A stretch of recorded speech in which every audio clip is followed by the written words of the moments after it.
Alrighty guys, another fun clickbait market crash video today. We're going to talk about a home in Brampton that is down over $512,000 since January of this year. So let's get into it. All right, so this is the home in question, right? You've got a sale in January for $2,162,100. And then, of course, that buyer probably failed to close, right? Appraisal didn't come in, so they walked away from their deposit. They're going to get sued for the difference in selling price, or there's a mutual release with probably an agreed upon payment amount. I don't know the specifics of this particular deal. All I can tell you is that it resold in July for $1.65 million, representing a drop in price of $512,000, which works out to about just shy of 24% price decline in about 6 months. So pretty aggressive price regression here. It's a nice home in Brampton, large family sized home, right? Now I want to add a little bit of context to this particular sale, okay? I've been putting out a lot of market crash videos, as have a lot of people, and I'm getting inundated with market crash articles every single day. And I think it's helpful to zoom out in these scenarios, right? So this home also sold in 2012, and it sold in 2012 for $695,000, right? And then it sold in 2017 for $1.1 million. Then we have the sale at 2.1, and then the resale at $1.65 million. Now, if you take the price in 2012 and you look at the price today, so 10 years later, it works out to 12% compounding annually, or basically a 12% appreciation rate, which is really crazy. Like, you really have to step back and look at that number, because the 45-year average for GTA real estate, which rolls in, and I use the 45-year average, right, because it rolls in the 1990s crash where prices stayed low for about a decade, and it rolls in 2008 as well. So it's a long-term average that accounts for some dips in the market, some rather big ones. And that number is 6.71% annually. So to see this at 12%, it's running incredibly hot, right?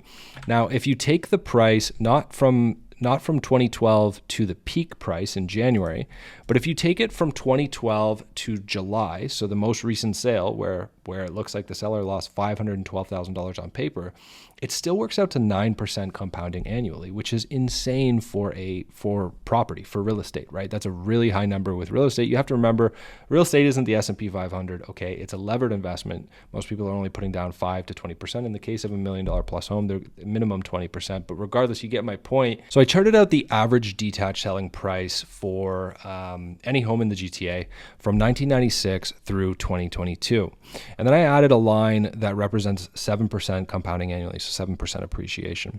So the orange line is the 7% appreciation, obviously. Now, I could have used 6.71 because it is the 45-year average, and it probably would have hugged the line a little bit better, but I got lazy and I used a 7% average. Anyways, the point here is that we're still, even with the price regression we've recently seen, which is hefty, right? 15, 20% depending on neighborhood, depending on city, from 1.8 million down to the mid, 1.4s, 1.48, somewhere around there. And so I hate to be the bearer of bad news, or the bearer of bad news, because we are in a bear market, get it?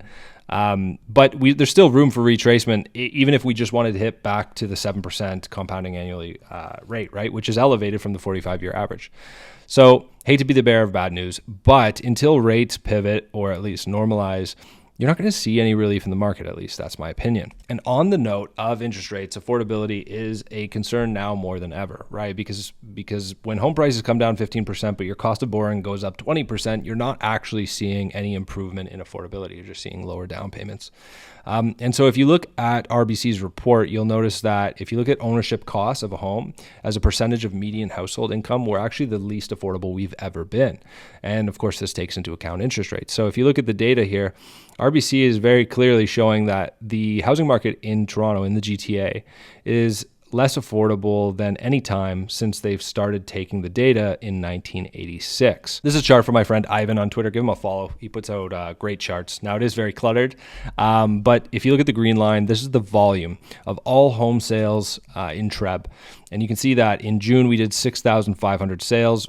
Based on mid-month stats, we're looking at doing about just over 5,000 home sales in July, which means we'll have 2 back-to-back months of the lowest sales volume in the Toronto Real Estate Board since 2000, since the year 2000. So 20-year lows in volume. So there's a fair amount of listings, but there's very few buyers. And so, you're very firmly in buyer's market territory at this point, especially when you control for terminated listings. And if you look at condo sales, Again, the lime green is this year. You look at condo sales, you can see 1,200 in June and estimated just over 1,000 in July. So nowhere near the condo crash in volume that we saw right after the first. So the blue line is 2020, so you can see what the lockdown did to condo sales. We're not quite there yet, and condo prices very sticky so far. So 416 condos in prime locations and good buildings are down maybe 5 to 7%. You're definitely seeing discounts versus February, but you're not seeing the type of discounts that you're seeing in areas like Brampton, York, Peel. But there are a lot of listings and very few offers happening. So it'll be interesting to see how condo prices hold up. Now, one thing I'm liking is rents. So the rental market's absolutely insane. You're seeing 10, 15, 20 offers on some rental units, people offering, 12 months of rent up front. Landlords really have their pick of the litter right now. And you're seeing that reflected in rental prices as well. So rental prices in the 416 for condos at all-time highs and climbing what feels like daily at this point. Pre-construction sales are very slow. They're not as slow as they were in 2020 for sure. There's a lot more launches happening and people are buying them. And I think this really boils down to the fact that I think the average consumer, maybe not the average consumer, but a lot of consumers buying pre-construction, in my experience, do a lot of research. They do a lot more research than they used to when I got into this industry, which is really nice to see. So the consumer is getting far more educated on the process. And I think most people understand that pre-construction prices, unfortunately, cannot come down regardless of resale market. So if you are in the market for a pre-construction condo, it's not like you're going to be getting a better deal next year. With the cost of development charges moving up, the cost of construction, inclusionary zoning, all of these things kind of point to the fact that pre-construction is only going to get more expensive. And that's why I don't think you're seeing the same level of capitulation from the resale market translated in the pre-construction market. At least you're not seeing it yet. And from a immigration standpoint, it looks like we're going to be able to hit our targets, right? So federal targets are higher than they've ever been.